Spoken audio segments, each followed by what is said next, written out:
All right, let's introduce Scott here. What do you have to say, sir? Welcome to another tour of Scottish Aquatics, and we're going to start this tour off with this 125 gallon. This one here is a community tank. Not a whole lot going on, as you can see, as far as the scape goes. We have Mopani driftwood, we have red lava rock, some really nice big Amazon swords. Housing mainly rainbow fish and corridoras in this tank. We have a few oddballs in here. We have a hoplo catfish, 2 of those actually. We have some. We have a big bala shark in here. We have a gaseous catfish. And you know, these guys are actually endangered, if not extinct, in the wild. Just about. They've probably been overfished at this point. Yeah. Unfortunately. That and just dams and also pollution. Correct. So it's nice to see someone keeping them. And you said you've had him for quite some time. I've had him for several years. He was one of the first fish I had getting back into the hobby. We got a 75-gallon fish tank for free that was gifted to us. It housed this big guy here, and some of my bigger corridoras that are in this tank. So yeah, you've got nice albino corridoras in here. They're real nice size. Those guys I've had for several years as well, 3-4 years. Oh, I we think got some a male, loach, female. some loaches, some clown loaches, the quarries, and then we've got a nice pleco there. High fin spotted. Yeah, that high fin is really high. Yeah, it's beautiful. Yeah, that is a beautiful fish right there, man. We got the leopard bushfish up here hiding. He's got the same kind of pattern as that high fin spotted Pleco. So a lot of people see the leopard bushfish, like for instance at aquarium co-op, and they're like, I'm gonna get that little fish, it's cute. Same with the archer fish. They get very big. But they get big and they've got a bit of an attitude. They do have an attitude, and they're very hungry, so they will consume something small enough. Yeah. If given the chance. They're not the fastest fish, but they are ambush predators. They'll hide down in a bush if they can and wait for something to walk by. They just look like a Mad Max version of a gourami. Right? They do. They really do. And they're really cool. It's a fun fish. We've had him since he was really small. He was maybe 1.5 inches when we got him, so. Very cool. He's growing. And these guys just get huge. He's a tank buster. Yeah. He's a tank buster for sure. He's going to get big. These guys reach 4 feet, up to 100 pounds. If you have him in the right setting. Yeah. He's obviously a slow grower. I've had him for 2 years now. I have to thank him for being a slow grower. Yeah, right. Because he would have normally outgrown this tank rapidly. But he's a slow grower. He's very picky. He doesn't eat a whole lot, so I think that's why he kind of keeps his growth rate down. Totally. Well, that's a beautiful tank, and then if we come around here and look on the side, you're going to find yourself a black ghost knife. So this is the ghost knife. They tend to hide, it seems like, everyone I've ever seen. Oh yeah, he hides along with the Raphael. The Raphael striped Raphael catfish. So this is like your tank buster tank, man. Correct. This is housing my monster fish at the moment. Yeah. Once they get into a bigger tank, I'm working on getting a 240 here someday soon. So for everybody who said that I haven't done enough monster fish footage, there you go. Here's some monster fish footage. You got some big fish. That bala shark, he's in excess of 13 inches, I'd say, about 12 inches. Definitely. And as almost as tall too. Yeah, with exactly. The fin, so. He's huge. He's really big. I bet getting him in a net, he would struggle and he'd hurt himself. That'd be an adventure. Yeah, it'd be an adventure for sure. Adventure catching that big guy. Well, let's hop to your next larger fish tank. All right, so now we have ourselves a second 125-gallon aquarium. And this one I know y'all have seen before. This one is a Discus Tank. This is obviously a showstopper here, man. Also 125 gallons. These guys are also going to get a bigger tank. I want to get these guys into a 180, maybe 220. And I want to start separating some of my pairs because there are paired discus in this tank. So I want to get them apart and in their own tanks so that they can breed out some more. That's awesome. So I don't know discus as well. I work with nanofish living in the city and in a townhouse little space. So do these markings have names Yes. So like this one here would be considered, I believe, a snake skin. Okay. These are cobalt Turks. Okay. This is an albino. This guy is apparently also an albino version Sure, I can see that. He's got the red eye. Right, exactly. So he's a type of albino. We have some... They're just beautiful, though. These big blue ones, I'm not really sure what those are. I think those are just cobalt blues. Oh, you got some huge angels in there, too. Yeah, we got some really nice angelfish. Those two back there are actually breeders. Okay. They bred out in the other tank. We didn't have very much success. I was able to I was able to get about 10 babies into a tank of their own. Unfortunately, the tank wasn't established enough yet to keep them healthy. So that was a loss. We moved them into this tank so that we can maybe have some better chances because they have some nice bushy area over there that they can hide really well. For sure. You got a lot of hiding. A lot of foliage. I love the... Manzanita. Yeah, the sticks coming out look like roots, you know, just like a South American tank should look. You know, I've seen people do discus tanks where they have lines of sticks almost like a forest. Yes. And I like this more because they've got all the room to, you know, I try to give them at least half the tank of basically open swimming space while providing them half the tank of cover and hiding. That's awesome. Now this little area over here where all this plantage is where all my fancy Plecos hide out. I have some L333 King Tiger Plecos in here, nice. L201 Snowball Pleco, and an L018 Gold Nugget Pleco. Oh yeah, I see the albino back there, and I see the Synodontis. Those are fun fish. I love those guys. They're one of my favorites as well. I would love to breed some. Let's see over here we've also got some of them. And then in the caves... In the cave, let's hope we can get a good view. Alright, I'll try to get up behind the light. Try to get a light here. Yep. Dad is holding eggs in there. Awesome. So they're about to hatch. He is protecting the eggs. That is awesome. That's always fun to watch when they start hatching. Now, do you know, has he tried to have babies before? They did have a second a batch previous to this, and I do have a bunch of babies in here somewhere hiding out, but because of all the hiding places, right, I don't see them. I saw about 2 of them the other day, so I know that there's still a bunch of babies in here swimming around. Alright, so let's move on to, since we're kind of doing a whirlwind tour here. Let's move on to the nano setups. This is... Honestly, I met you at an aquascaping competition. That is correct. Dustin's Fish Tanks. And that's where Scott and I first met. And the cubes kind of are how we first met. So it's kind of cool to this brings it back to the first time we met. Yeah. Exactly, right? So we met at the Aquascape contest, Dustin's Fish Tank sponsored during Reef Works in Seattle 2018. Yeah. We were working on little nano tanks just like this. It was a really fun experience. Got to meet some great people, including this guy.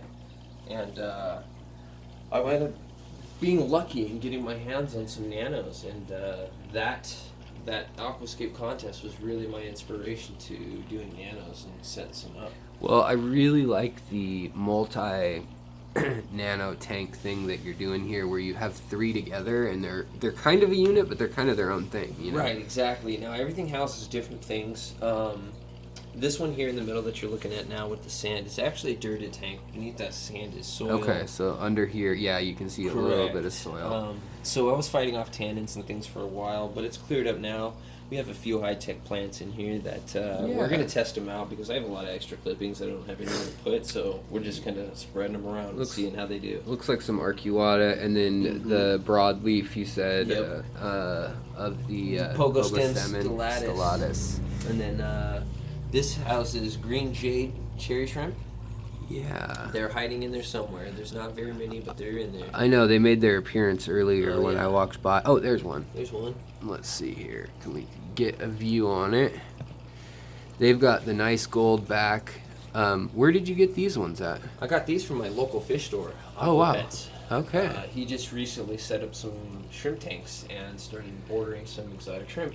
Cool. He's also got some blue velvets down there that I was looking at, but hopefully you were kind enough to give me with some blues today, so I may not have to. Hopefully they breed for you. There's another green right there. There we go, yeah. So that's a good looking one. The green with the yellow line has, I'm going to butcher the name, but the Zangagenensis, neocaridina line in it. Yep. And it's been a way to finally stabilize the green line with some snowball shrimp, like Palmata, and then the Davidi All right. yellow Sakura line. Yeah. And so it's kind of cool to see that people are playing with the species. Some of these actually have the gold backs if you zoom in on them. Some of these, yeah. These have a nice, like, creamsicle yellow, orange, sun-kissed look. And they're a nice shrimp right there, too. I wonder. Those guys are real fun. I wonder how these would breed out with reds or with even more yellow, like canary yellow. That was a fight. I think the reason why some of these smaller ones are actually more of a yellow color and have the gold back is because I think some red cherries wound up getting into this tank and breeding out with some of the orange. I know. Sakuras there. So it's funny because my wife always says, "What do you mean shrimp just got into your other tank?" It happens. And it happens on plants and on nets or whatever. And yeah, you can wash your nets, you can wash your plants, but a shrimp will stick to your wrist if you're working in a tank. So it happens. And then are these like what do we have here? Albino Vietnamese white clouds. White cloud minnows. Yep. And then is this like a tequila sunrise or something? Do you know the name of platy? Yeah. Yeah, that was a sunset platy. Sunset platy, okay. And there's also some Ember Rose tetras in here, which I really, really like those. Yeah, I like those a lot too. Lots of Anubias.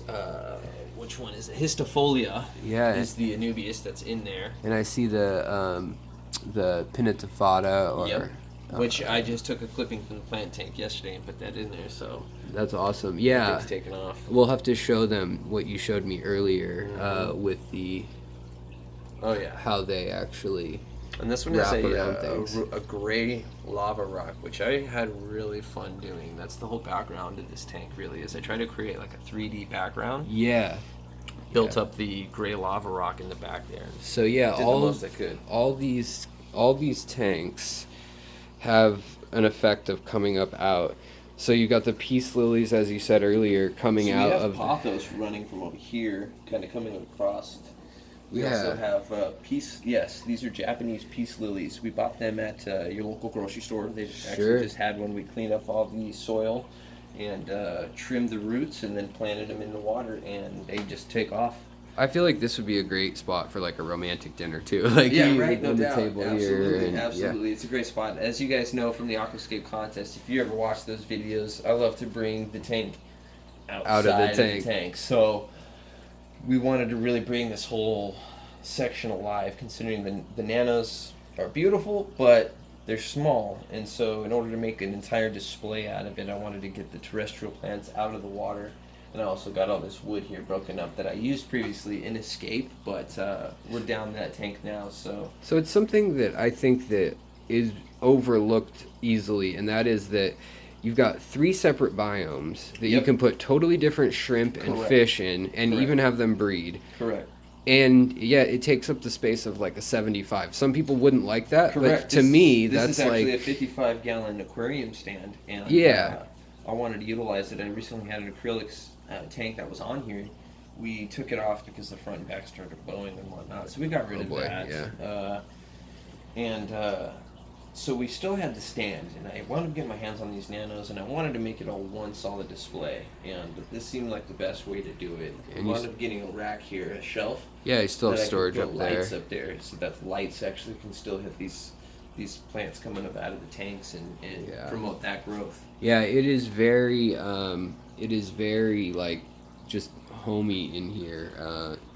I have to say, for the first time being here, it feels like I wish I lived in this jungly, life-filled place, because we live in the Northwest, and even though today's not a dreary day, we've had about 60 of them in a row. Many dreary days, correct. So this is just the living room at the moment. The nanos, we got 225-gallon aquariums. We have the wall aquarium that's currently needing repairs. Yeah, so you want to tell us about that really quick? So that was a fun tank. We got that one actually from the Bearded Fish Keeper. It's a solid piece of wood. Okay. I forget the name of the wood. Right now it's just filled up with some moss that we picked up from outside. Like you said previously, we live in the Pacific Northwest. Yeah. We have lots of moss. We can just pick up moss, We can just pick up moss anywhere. So I picked up some moss and put it in there just to try to make it a little bit of a display, even though it's empty at the moment. Yeah, I mean that could be such a cool tank. It's going to be a cool tank. Yeah. We had it set up previously, but the weight of the tank started kind of separating the silicone on the seams. On the wall too, Right. like yeah. So we got to do some sealing, and that tank will be back up. That's awesome. And you got Einstein. Of course. Gotta get overlooking all of Einstein that. in there for sure. That's awesome. So now moving on. Yeah. If anyone is into reptiles, Yeah. we have reptiles. Now, as you guys know, I try to recreate Come on. bioactive habitats. We try to make them as natural as possible. Sure. Using natural things such as the wood, the rocks, whatnot. This tank is no different. My reptiles are no different. I haven't quite mastered the things that I need yet for my bearded dragon, as far as being a bioactive tank, but she does have live rock in there, things that are all natural and found out in the wild. That's great. They've come so far with the backs of these it's terrariums looking beautiful. better too compared to the way it used to when we were kids. It's such a nice look, and I'm really looking into 3D backgrounds for our aquariums, because I think that's going to be something that's going to help. Yeah. Really, really help the bioactive and biotope style aquarists. Yeah, I totally think you're correct. So just to give you guys a picture of size with Scotty here. Yep, this is I believe around a 40 gallon. It's 36 inches long. It's approximately 16 inches thick, about 18 inches tall. So it's about a 40 gallon. It's sitting on a 40 gallon stand right now. And then we've got another tank up And here. then this one here is our ball python. This is a 40 breeder here? This is a or- 40 breeder.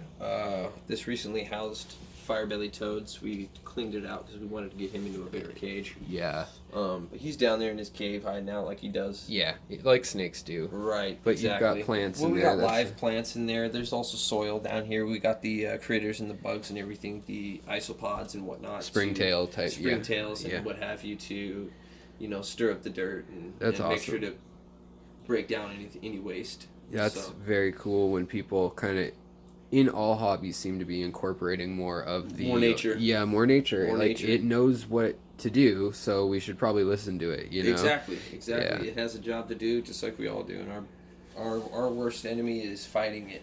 Yeah, when you try to throw a million chemicals and Yep. artificial Go with the things... flow, Yeah, let it do its thing. totally. So now we have The other reptile we tank. have a leopard gecko in here.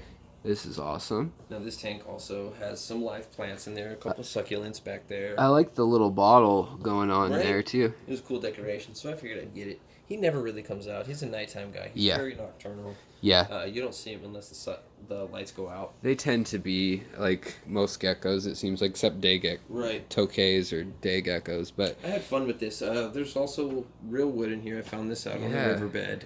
Dried it out. That's I awesome. tried to use it as a separator to kind of create a double layer in the tank. As you can see there, if you go back to this corner here, the level is much lower than this side. it's so kind of tiered. That's nice. You got it's your tiered and- aquascaping mind. Right. I try to keep into it that. all intact.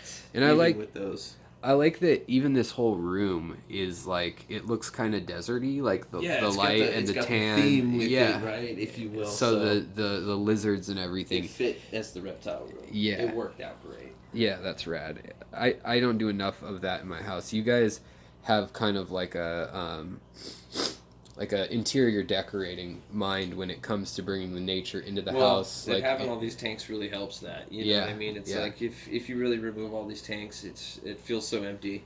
yeah, I You know bet. what I mean? And it's like, so if anything, having all these tanks and really bringing the life of the tank out of the tank. And it makes a house that's not huge feel more lived in, so that Right. the space you have is cozy and feels Correct. like alive. And You feel comfortable. You feel better about your yeah, home. yeah, exactly. so- So that's cool, man. So this is the reptile room. We are expanding always. Cool. We're looking into getting some different types of terrariums, maybe some taller ones, housing some geckos and whatnot. awesome. So we're always looking to expand. Have you ever done half water? Half. I actually did. I had firebelly toads. Okay, so that's what that you were was doing. fun. I kept a type of killifish. I forget what kind they were. They were Gardineri. Oh yeah, the bright, colorful, Yep. yeah. Killifish, and I actually housed them in the water park. That's they bred cool. for me. That was really fun. That was not an easy task. Yeah. But I got them to breed in the same tank as the leopard. Did you fire-belly toads. Did you use some of that like sphagnum moss or whatnot? No, but I use a lot of tannins. That's kind of what I do. Yeah. I leaf litter, floating plants, whatnot. Give them as much cover as possible. For sure. We have another plant tank coming right up. All right, so I'm gonna pause the film so that we don't mess up the next half or something. So let's pause right here, and next we're going into a room of Scott's that has more nano, more medium, and an incredible planted tank. Oh yeah. So that will be on the next piece of that. And a future scape you guys are going to get to see. So what's the name of your channel and where can people find you? Scottish Aquatics. You can find me at YouTube. You can find me on Facebook.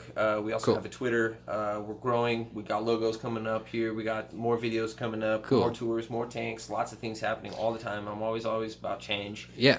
Trying new things. So awesome. Absolutely check it out. The Pacific Northwest has an abundance of us. Us Aquarius that are also active on social media and touring each other's houses and just learning from each other, and so I really appreciate you inviting me in. I'm glad you made it. So check out Scott's websites, and also if you like this video, like, subscribe, comment, all the obligatory stuff, thumbs up. and the thumbs up. Yep. All right, so next video, let's get to that.